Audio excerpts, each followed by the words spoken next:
വ്യാഴാഴ്ച ദിവസമാണിന്ന്. ഇന്ന് വിഷ്ണു പ്രീതികരമായിട്ടുള്ള ദിവസമാണ്. വ്യാഴം പ്രീതിപ്പെട്ട് കഴിഞ്ഞാൽ എല്ലാം ശരിയായി എന്നുള്ളതാണ്.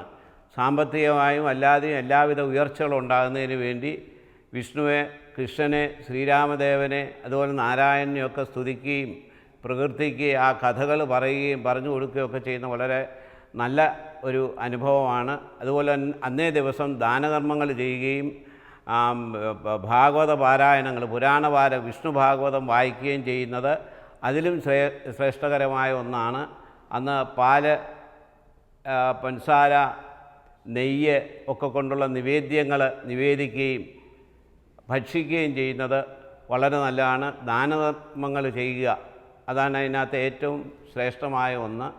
വ്യാഴപ്രീതിക്ക് വ്യാഴാഴ്ച ദിവസത്തെ വ്രതം ഒരിക്കലും നോറ്റ് എടുത്താൽ എല്ലാ ഭവനത്തിലും സാമ്പത്തികമായുള്ള വളർച്ചകളും അല്ലാതുള്ള എല്ലാ സമൃദ്ധികളും ഉണ്ടായി സർവ്വ അഭീഷ്ടങ്ങളും സാധിച്ചു കിട്ടുന്ന ഏറ്റവും പുണ്യകരമായ ഒരു വ്രതമാണ് വ്യാഴാഴ്ച വ്രതം.